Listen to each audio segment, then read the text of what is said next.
Welcome back to the channel, guys. This is VIN 0889, VIN 889. This is a 2016 083, which is ultra white, so white with gold flake, with LA20 black interior. This car has 34,000 original miles. It's for sale in Utah, and it's been a Utah and Idaho car its whole life. And it's not on the market just yet. It will be on the market fairly soon. So if you're interested in it, I'll see if the owner wants to comment on this video. You can contact him through there, but I'm not going to put any of his information out there in case A, he changes his mind, but B, once his car's sold, I don't want him to continually be emailed or messaged or something like that.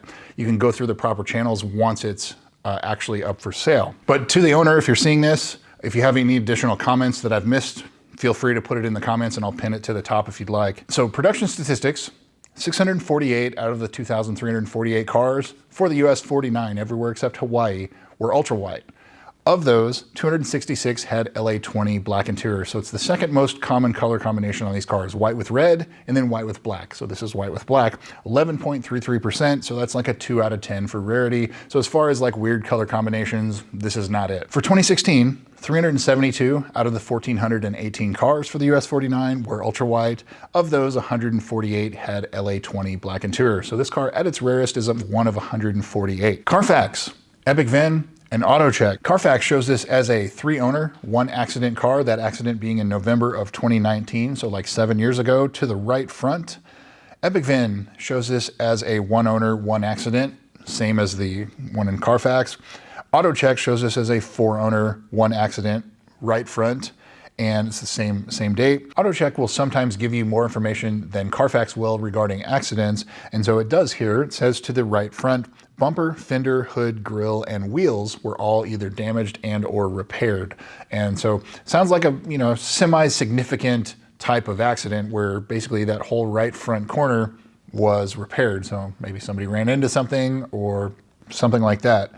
That was under the previous owner, so I don't have much other information to go on other than that. The reason AutoCheck shows 4 owners is it looks like when dealers were moving it around or something like that, between the first and the third owner, there was like a 2-week ownership, and it just says title updated, but it counted it as another owner. So I think it's still a 3-owner, 1-accident car, and I'm pretty positive that's what it is. Previous sales. So this car first went on sale in February of 2016 for $88,000 in Idaho, and it sold in about 2 months, also to a buyer in Idaho.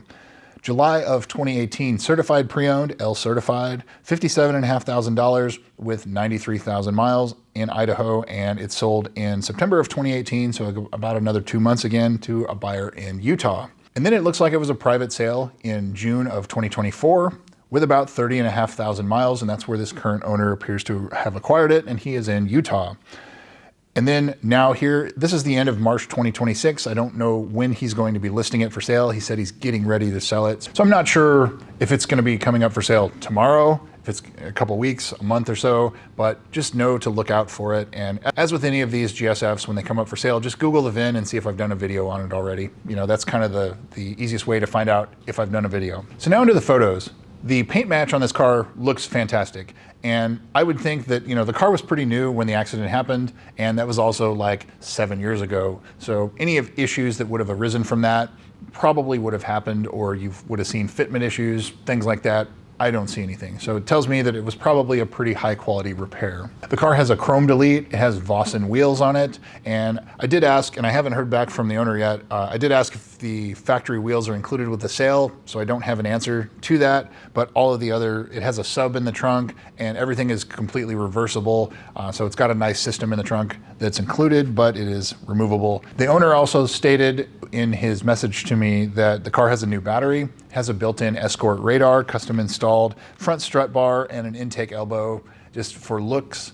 And so I don't have any underhood photos, but it's probably the Tom's strut bar and an intake elbow, either RR Racing or Tom's or something else. The owner said that this car is only hand washed. The valley plate has been inspected and is not leaking. It has no inner tire wear. The carbon fiber is original, but it is not currently delaminating. The ZLZ is not done, but it is also not needed, meaning the dash is not sticky. The HVAC servo sweep is not done, but it is also not needed. So, kind of reassure yourself that the common issues that you can have with these cars, this car doesn't have any of them at the moment. So now onto the price. Based on other low mile examples that have come up for 2016s, around 30,000 miles, there's a pretty big range. And in the area of like 55 to about $62,000 or $63,000, that's where you would expect to see it based on accident history, service history, things like that. Does it need anything? So if it needs brakes, tires, other things, probably on the lower end of that. But I think that if you want to sell it quick, it probably has to have a 5 in the first digit of the price. There's probably a buyer for this car in the 6s, in the 60s, but it may sit around for a while until that buyer comes along. So there's sort of two markets for these cars. There's people looking for daily drivers, kind of a lower cost of entry, and then there's the people that want these as nice day cars, go to a nice dinner with the wife car. It's not going to be winter driven, things like that. So there's kind of two markets for these cars, and so this fits in the nice day type of car, and that's how it was for this owner as well. But I think that probably $58,000, $59,000 is where I would expect to see this. So there's a couple things you have to keep in mind as well when I mention that. The wholesale dealer auctions, which there have been a few lately, they have been significantly higher than they have been in previous months, in the last 60 days.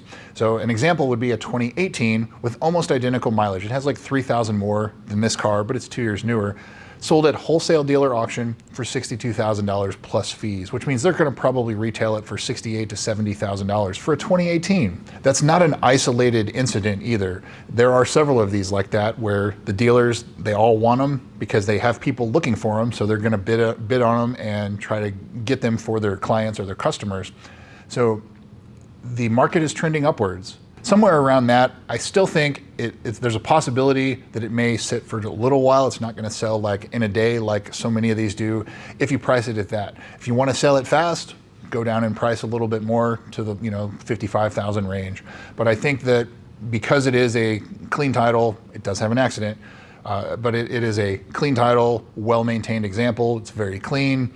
It was very well taken care of. And so I think that should be reflected in the price. Now, regarding the accident, generally on clean title, no accident cars, once it has its first accident, on these cars, you can adjust down about 6 or 8%. So if it was 62, 63, that puts it in the upper 50s. So again, 58, 59 is probably where I would start it and work down from there. The supply is very thin. There's 5 on the market right now, and the demand is always extremely high for these cars. Low supply, high demand, high price. And so it's reflected in dealer auctions, it's reflected in everything that's been for sale recently, and everything that has been for sale sells pretty quickly. So now into the service history. This car is well dealer serviced, even though there's not much recently, but it really hasn't been driven that much anyway. So like an oil change is all it probably wouldn't be needed to be caught up, but it may already have an oil change. It was just done DIY. So the first entry of note is July of 2018. The JLB recall was done. That's the high pressure fuel pumps. August of 2018, a month later, noted an oil leak. Well, it was related to the JLB recall, most likely, but they blamed it on an oil control valve leaking, but I'm pretty sure it was the high pressure fuel pump gasket. Pretty common to see when they get the recall done and there's a leak right after. There's a little gasket that goes around that. And it looks like, I guess it wasn't fixed properly again there, so like a week later it was shipped to Lexus and they verified that the high pressure fuel pump was indeed leaking from the gasket, installed wrong, and so they fixed it. And then a month later, somebody traded it in. Certified pre-owned prep, right front wheel was repaired, 4 new tires. They had a note about going to a body shop with no details. So I don't know if that's just general certified pre-owned prep where it's like PDR or, touch up bumpers or something like that. Who knows? But that's not unusual to see on certified pre-owned prep because they try to bring it back basically to looking like a brand new car at that point. September of 2019, so a year later, the low pressure fuel pump was reprogrammed. So that's the humming or buzzing you hear in the back seat. Most of the 16s had that problem. Some of the 17s had it before they all had the software update. September of 2019 also, another oil leak, but it was just the drain plug gasket and a paint repair noted on the bottom of the bumper. And so I'm guessing it's just touched up. This car had it during the certified pre-owned prep. They just kind of touched up the bottom of the bumper.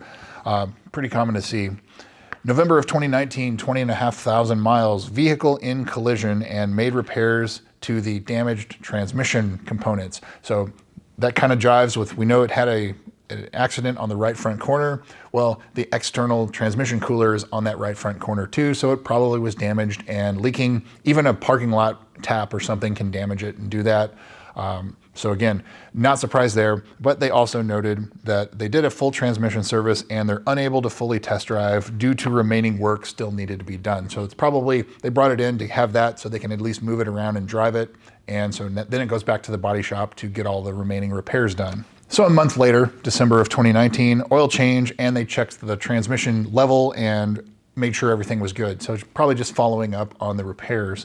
And then the KLG was done also. So that is a customer service program for the GPS location. So it shows it in the if you're on the main highway, it may show you off on the side road or something like that.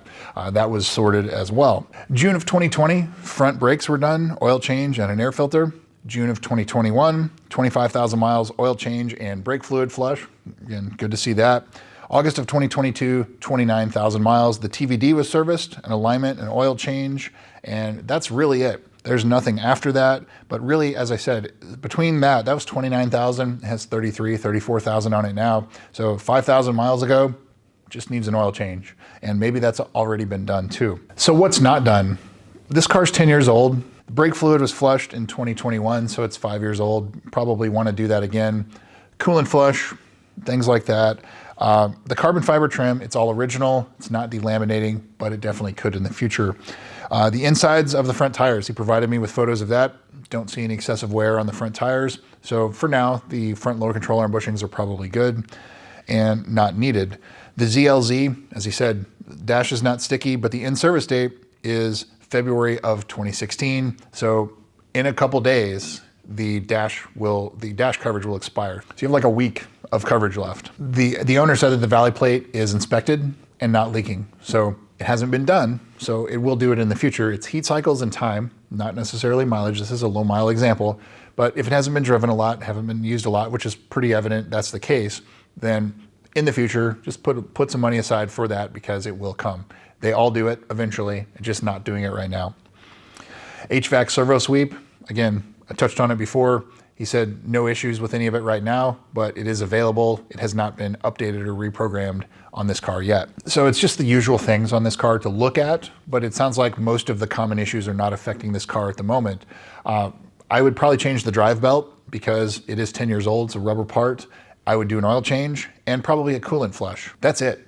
So it really doesn't need much. And so pretty much ready to go. It's been hand washed. It's been well taken care of. It's obviously, it's very apparent that this car has been well taken care of. So I don't see any issues there. That brings me to, would I buy this car? If the price was right, yes. And of course, I'm not actively looking now. I'm kind of using the mindset of like others looking for it. But yes, this car, if it's priced right, if it's priced high, it may sit on the market, but I think there will be a buyer for this car because it is a low mile example. It's very clean and, you know, it is stock. You can some of the minor things, the intake elbow or wheels or whatever, if you wanted to return those to stock, you're able to. So yeah, I don't see any really red flags on this car. It's going to come down to make sure it's priced right. And so very phenomenal example. Don't see any issues otherwise. So when you see this car come up for sale, definitely worth going and checking out.